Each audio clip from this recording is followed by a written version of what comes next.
So next up, we have a very special event, an author interview. If I could please invite Mr. Kithsiri De Silva to the stage. Kith started as a professional in the finance sector with subsequent exposure in IT, marketing, general management. He has accomplished a holistic approach in engagements, having lived and worked across 3 distinct cultures, Sri Lanka, Fiji and Australia, engaging with diverse ethnicities, genders and age groups throughout his career. Kith thrives in contrarian thinking and application of fundamental principles. Freedom to think and question everything is his framework and outlook. Good afternoon all. Thank you, Sarath, for this opportunity. I'm honored and indeed humbled. Uncharted Horizons, the journey of resilience. Let's start with your journey and motivation. Sarath, what inspired you to write your autobiography? Was there a specific moment or event that triggered you? I think every event is a special event for me from the time I was born. So it is something I want to do for quite some time. Sometimes we keep things postponing, and sometimes we often, every one of us, each one of you, in this audience, I know absolutely successful people here in this audience. So we are privileged to have you all here. So this particular story is possibly not for you all, but I'm sure there are people out there who might need this story. We go or we pass with those beautiful stories in our heart. There are a lot of things that other people can learn from our story. But why do we go with the story? Why can't we tell that story to somebody else to inspire them? To give them some relief when they are faced with challenges. This is something I want to do for quite some time. As you all know that, most of you know that I had a health challenge last year.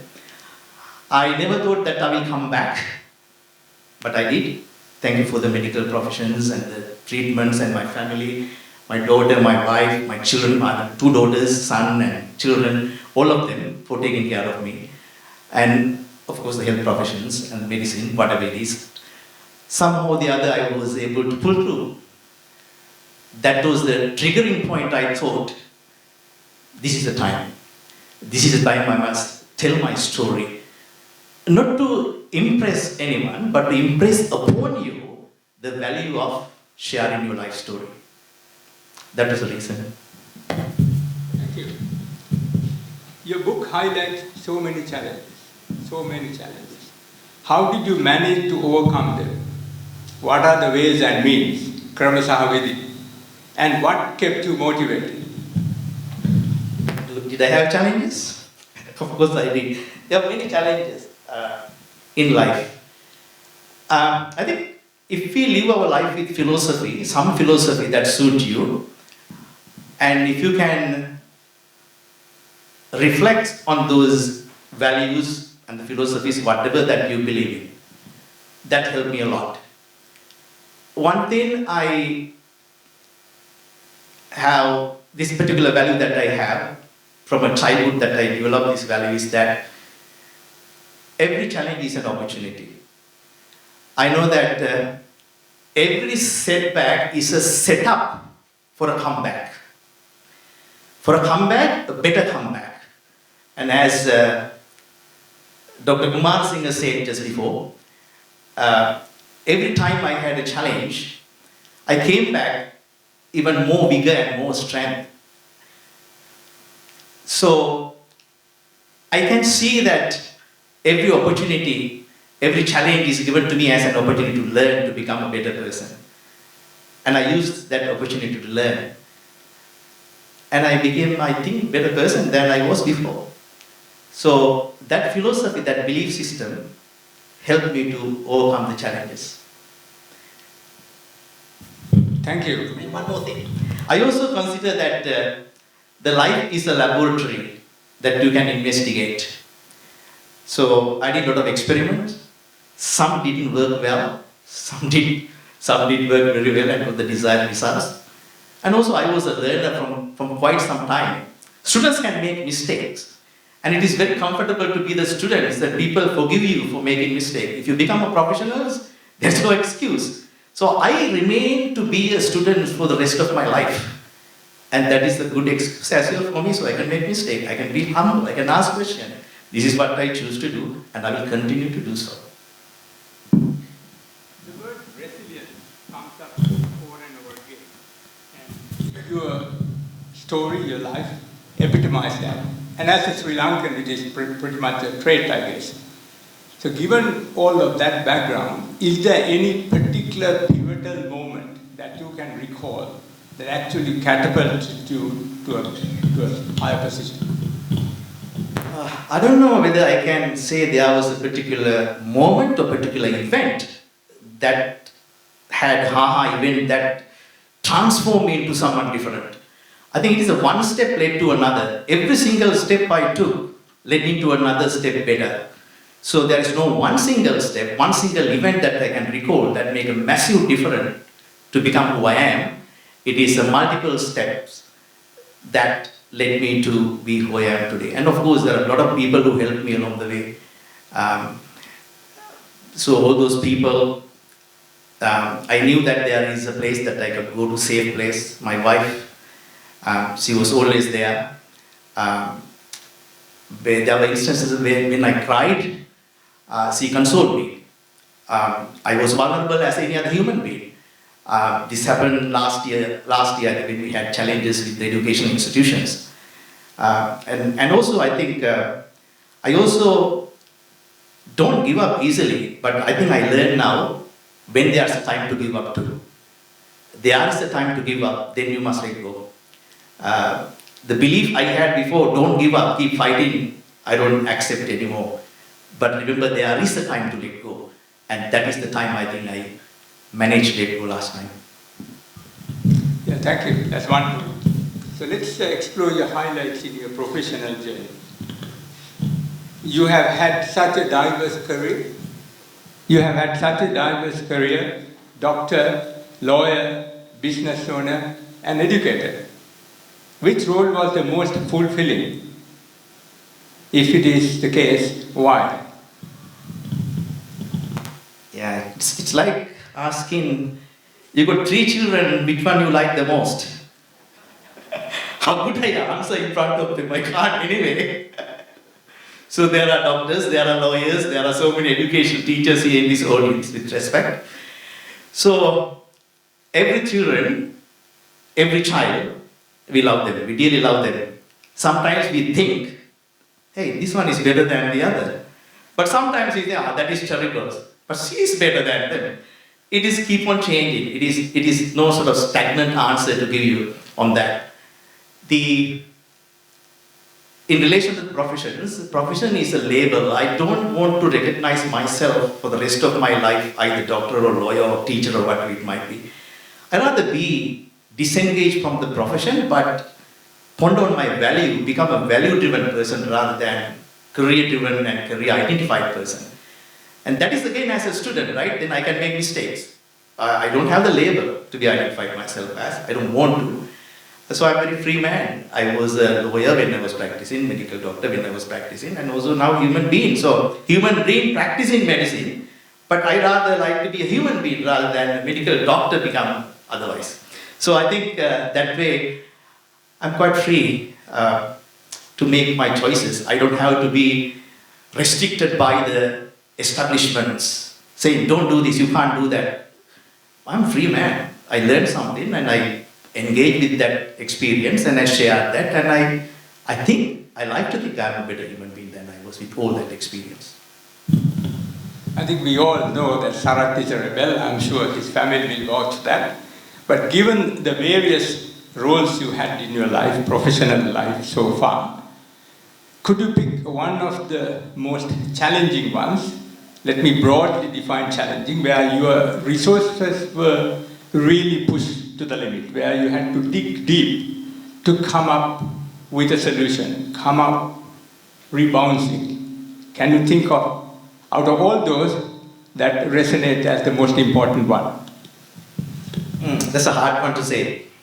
I don't think there's one single thing that I can recall at this stage, but often when I do get stuck with something, I always go to someone who knows better than me. And I ask them, do you know any way how I can overcome this problem? I was lucky to be surrounded by people who are willing to help. So I did not sort out things on my own. I had a beautiful team of people. And coming from Sri Lanka, I had a problem. The problem was my problem.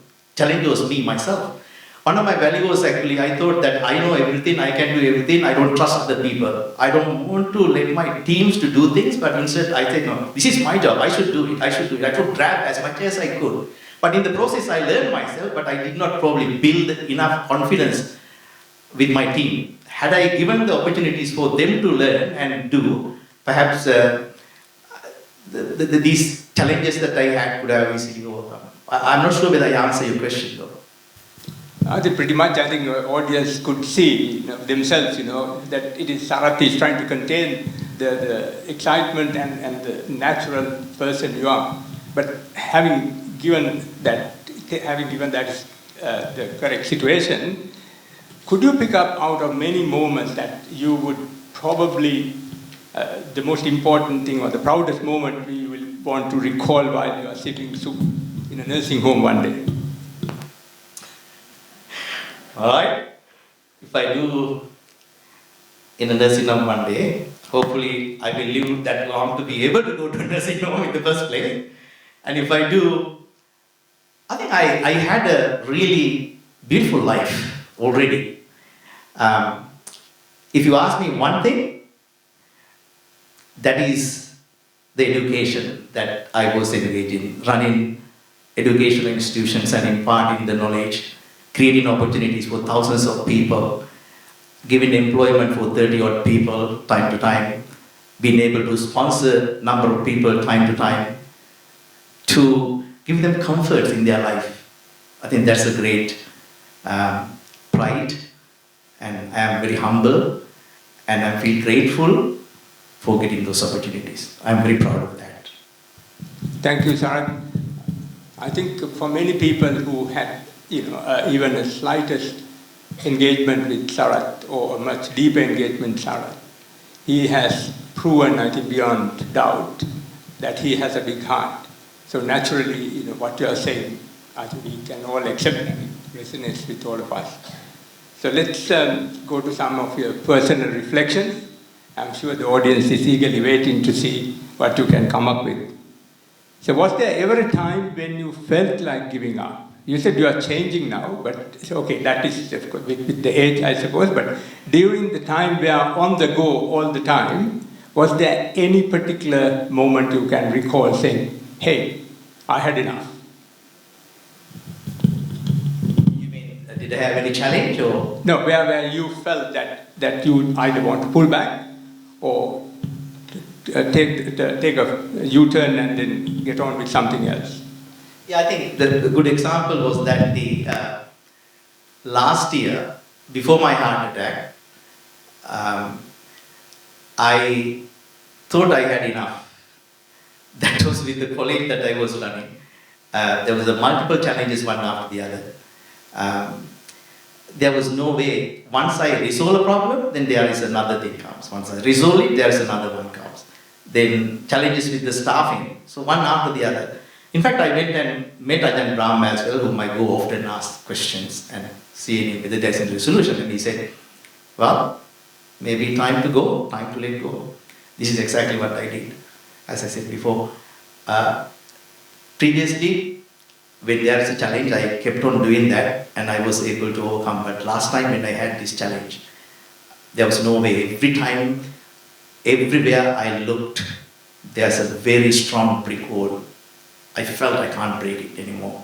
I didn't have energy, enthusiasm to break the wall even. My energy level was very low. My passion isn't not as much as that. There's no fire, enough fire for me to continue. I thought this is it, that's enough. And then I stopped. And so my heart says stop that. My heart also said that 3 months after I stopped working, after selling the business, I ended up with a heart attack.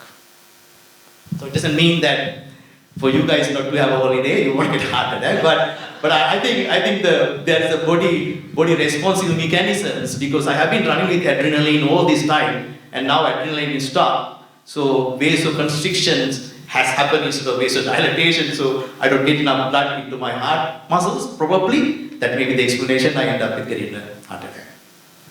So you gave a rather a clinical explanation for that situation, but on a practical basis, at some point, we all ask the question, is the price worth the outcome, right?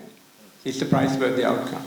So given those questions that comes to all of us, are there any takeaways, or is there one particular takeaway that you would like to share with the audience that they can take back in enhancing their lives? Yeah, there are many takeaways from my experiences. One thing is ask questions always. Why do I do this? What is the purpose of doing this? Not for the sake of doing it. Once you know why you do that, there's a purpose. When you are purpose driven, you will enjoy your journey. So enjoy the journey. I think I did enjoy the journey until such time I thought that this is the time to stop. So know when to stop and enjoy the ride. Thank you, that's great. So let's wrap up with some interesting points. Could you please share with us any funny or an unexpected moment or an event or a series of events that you would like to remind yourself and have a good hearty laugh? Yeah, I think I still laugh this thing. I hope the audience gets laugh with me as well. With this couple of things, I would say one. During the medical schools, I joined as a volunteer for Red Cross. And they had actually medical camps where they took students like us, because doctors normally don't go for those things. And so they took the students who are able to do certain things, skill set, with the volunteers. And then we were asked to manage a health camp. And this particular health camp happened to have it in Sri Lanka, in Sri Lanka. It was very cold. So I was supposed to be the in charge person that day, medical man. Although I am not a medical doctor at the time, I was a medical student studying. So a young girl came to the clinic, brought to the clinic with chest pain, very common problem for young girls. So she came, and then the volunteer who was there said, "Doctor, there's a patient with chest pain."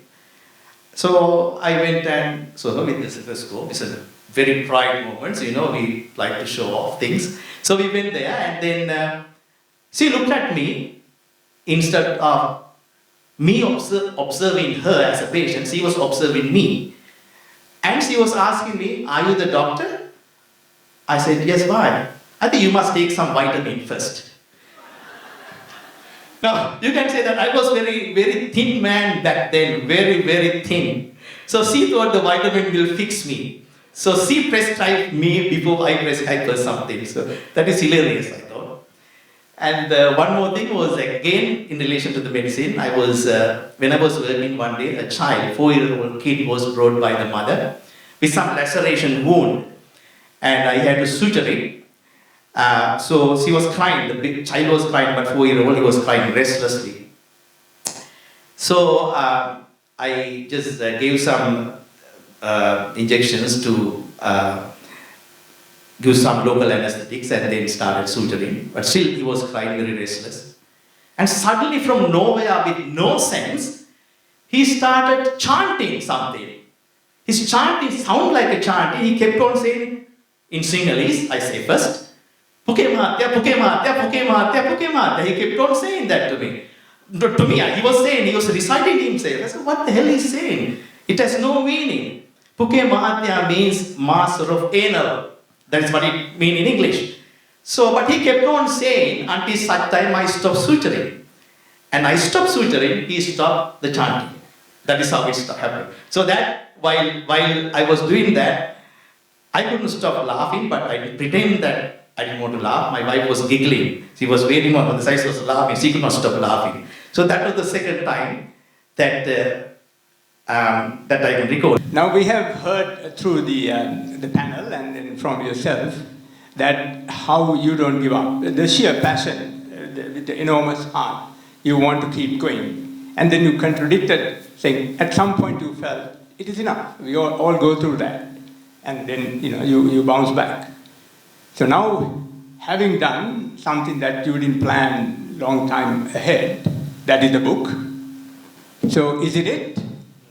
Or you have, which you may not wish to share, or you may wish to share, something in your back pocket that you would want to come out with as the last round? I don't think there's anything else that I can tell you. Yeah, sure. I'm absolutely sure. Absolutely sure. Yeah, the Sarath is asking us to accept that basically he has hung up his hat, right? But we will wait with a bated breath for something new. Yeah, sure. Well, if there's anything new, probably if I want to say is that it's nothing serious. One thing I want to do is until I die, I want to contribute somehow or the other. As I said before, one thing I said before, what is my plan? Is that what you're asking me? If that is what you're asking me, remember I said before, I want to remain as a student for the rest of my life. I will do that. In the process, I will learn, I become a better person, hopefully.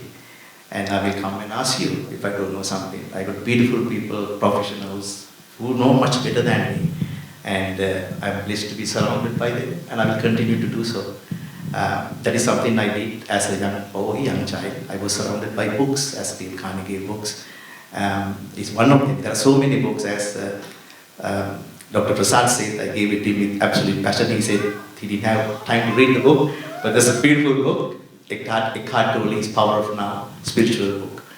I don't want to label it to whether it is Buddhism or Christianity. I do not, again, identify myself with any of them, although I have some values based upon Buddhism, but I don't want to label it, but just human being practicing this, rather than Buddhist practicing that. Can't be called a human being practicing that. I'm a human being, happen to be a Sinhalese. I'll be very comfortable with that. Rather than, once you identify yourself, you have to protect yourself. Once you protect yourself, fight starts. You want to protect yourself. The identity is a killer to me. That is my way of thinking. Once you identify, you have to protect it. Once you protect it, then problems happen. So I like to be a free person. I like to be, sometimes of course I can't be a free person. I have to identify myself to be able to function. But other than that. So I will be coaching and mentoring and sharing my journey with the rest of the people, who needs it. I'm sure this audience doesn't need it, but people who might need, there are people who might need a little bit of help. So I'm going to do that help for the rest of my life. The proceed from the book also will go for the education purpose, which is actually very close to my heart. Thank you. Thank you, sir. Thank you, Kithsiri.